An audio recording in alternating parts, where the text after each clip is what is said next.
So using your e-collar for obedience commands, we use that 4-phase approach. It's going to be phase 1, pressure on through completion.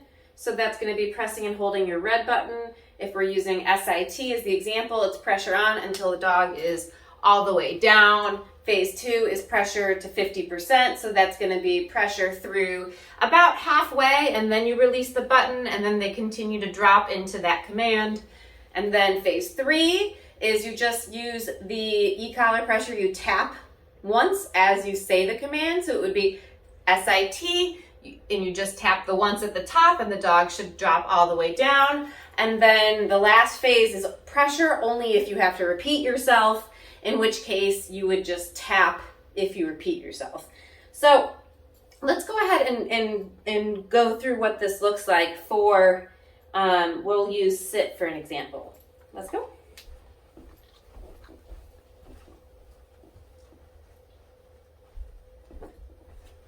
I'm just going to get her moving, and then Savannah sit. And so you can see I keep the pressure until her butt is all the way down, and that's when I turn the pressure off. So pressing and holding the red button. Let's go.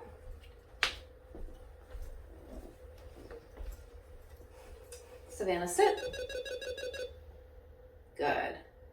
And I can see that the pressure's kind of intense, and she's kind of getting sensitive to it. So I'm gonna go ahead and dial down one. We were on a 7, so now we're gonna go down to a 6. Let's go.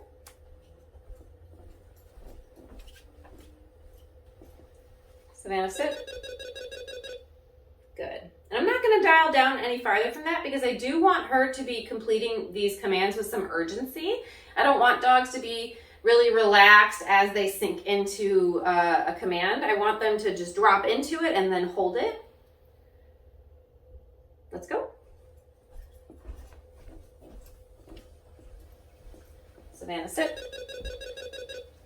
Good. And so as you can see, again, I'm waiting till her butt is in that position to turn off the pressure. Let's go. I'm going to do this now 3-ish times, 3 to 5 times, pretty quickly. Savannah sit. Good. Let's go. I'm going to walk her this way. Also, switch the direction so that you don't get dizzy as a human.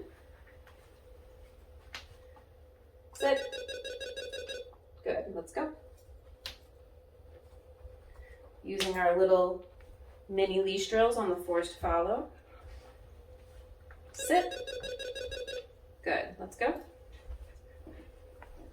And I'm just here in a about 5x5 space. Sit. Good. Let's go. It's no bigger than the space you'd have in an elevator. Sit. Good. Let's go.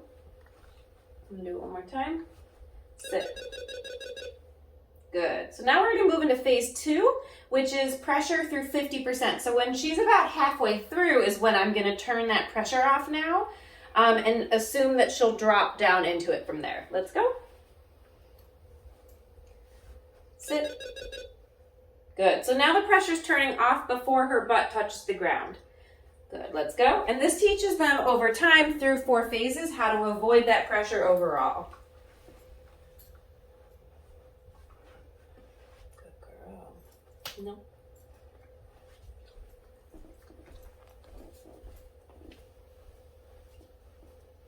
Sit.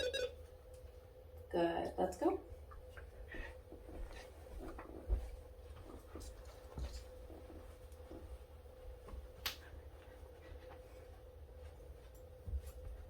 Sit. Good. Let's go. Now I'm going to go through about 3 reps of this pretty quickly. Sit. Good. Let's go. Sit. Good. Let's go.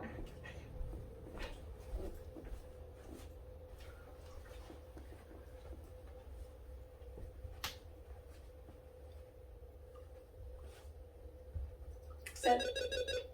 Good. And once it's it's feeling easy and the dog's really getting it, you move on to the next phase, which is just, as I say sit, I'll tap the e-collar. You can use the black button or the red button for this. It's just a quick tap. Let's go. And they should just follow through with that single tap. Nope, let's go. In that case, I want to keep her with me, so a little bit of pressure on until she was moving with me. She shouldn't stop moving until I tell her to stop moving. And she should stay with me until then. Sit. Good, let's go.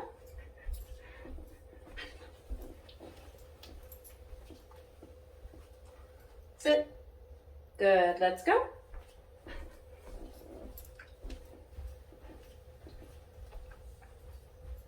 Let's go. Keep moving. Sit. Good. Let's go. And she's kind of taking her time to get into this position, so I'm going to just add a single level. Sit. Let's go. And she's just a little bit relaxed on that, so I might add a little more pressure. Sit. Good. Let's go. Just going back in the phase just slightly, not maybe all the way to 50%, but definitely until I see her commit to the sit. Sit. Good. Let's go. And now let's see if we can go back to phase 4. Sit. Good. Let's go. Use the black button. Sit. Good. Let's go. Might add a level or two. Sit. Oh, that's much better. Good. Let's go.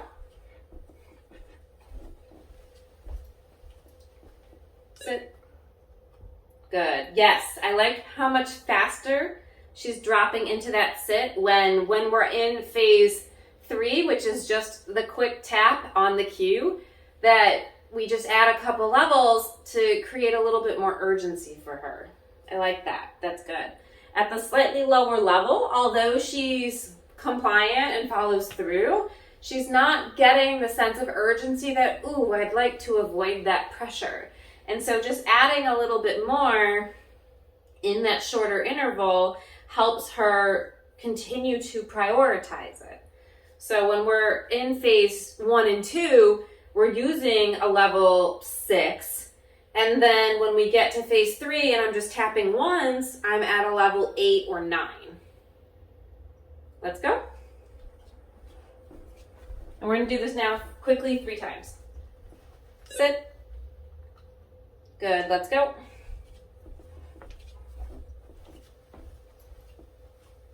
Sit. Good. Let's go. And I actually added one more level there because she was a little bit relaxed on the 9. Oops, sorry, honey. Sit. Good. That looks good. That feels good. So now we're going to go ahead and move to phase 4, which is just no e-collar unless I repeat myself. Let's go. And for that too, I'm going to just dial back down to like, you know, an 8 or a 9. Starting at an 8.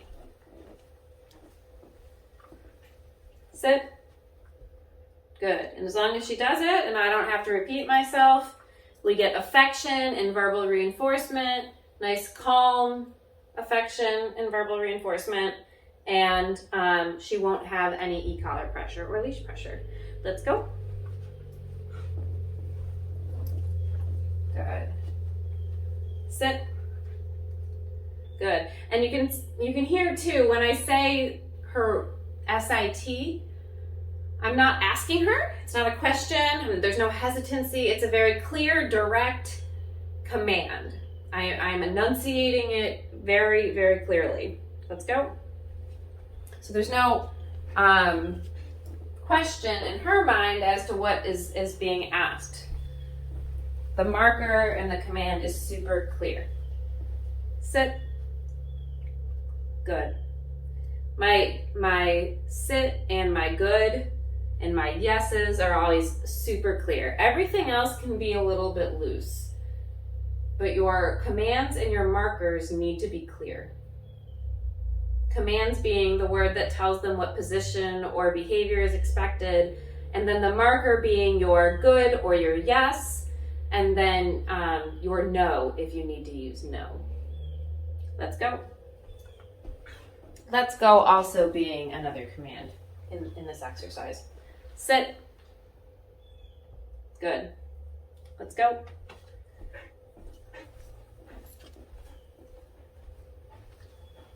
Sit. Good. Once you get through this, I'm going to do it one more time. Let's go.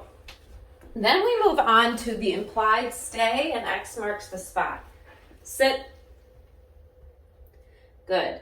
So now we're going to work on implied stay. So this is when we add duration to our sit. Whenever we put our dogs into a command, there's always this implied expectation that they should stay in that position until told another command or released, right? So she should hold this position until I tell her to do something else, give her another command, or release her. And so what we're going to do is just build a little bit of duration and distance here, and a little bit of distraction.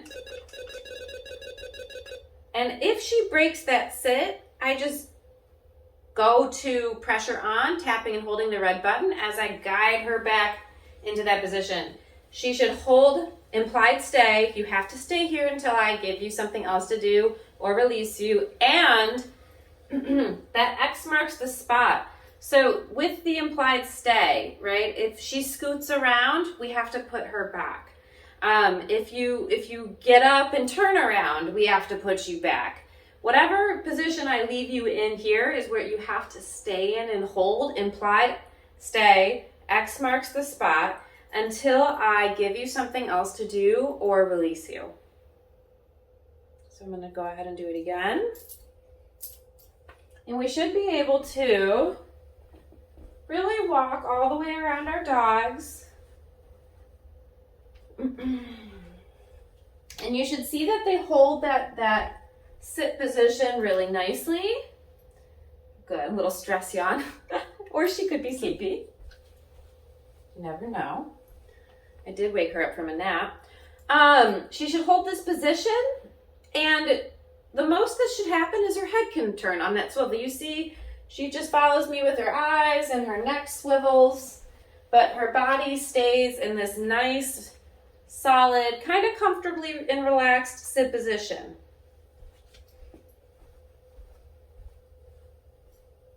Good. Savannah, free. Heel. Good. We'll do it again. Sit. Good.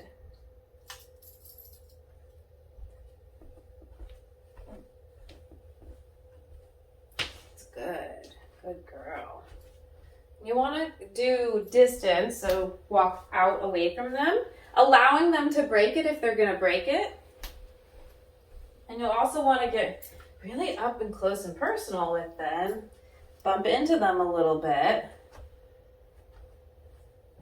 to see if they move then, because they really shouldn't move even if they get bumped into. If you want to have a dog that you can take anywhere one day, this is a really important skill for them to have, that they can tolerate being bumped into or being run up on, and they don't really move. They stay really accountable to whatever position you put them in. Good girl. Let's go. Good. Yes. Yes. Sit. Do it one more time.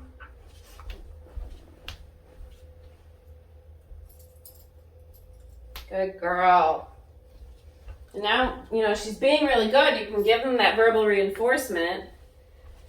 And you don't have to worry about them breaking the command, because just because I'm reinforcing you or adding arousal to this doesn't mean that's an invitation for you to move, right? I put you in this position, implied stay, you're not allowed to break it. X marks the spot. The position literally on the ground is where you must stay. And you have to wait until I give you another command, keep you in command, or release you. And depending on your dog and what phase of training that they're in is whether you would give them in situationally where you are. If you're public access, for example, you're not going to release your dog. You're going to keep them in command. If you're at home, though, with a fully trained dog, you may be releasing them from something and giving them their release word.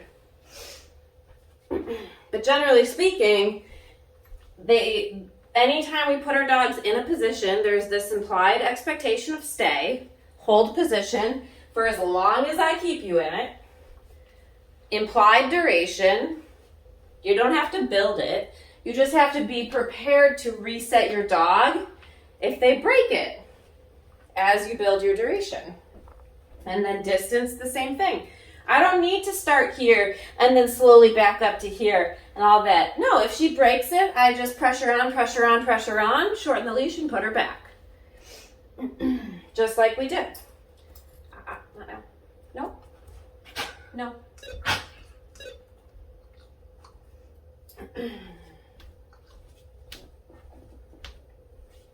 You'll notice I don't let dogs scratch and do any of that stuff either when they're holding a position, because a lot of that is displacement behavior.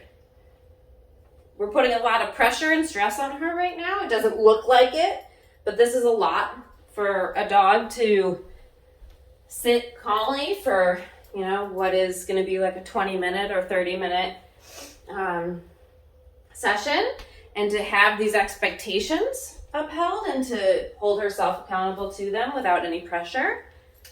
And so now she's trying to displace stress. Good.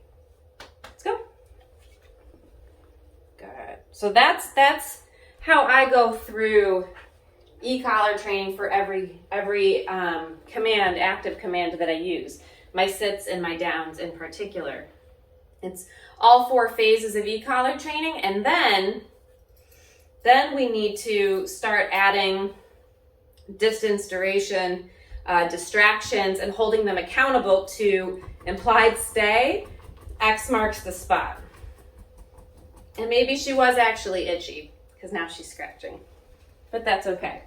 When you're in position, you have to practice impulse control. Good. And then she stress shakes, so it could have been a little bit of everything, who knows. Good girl.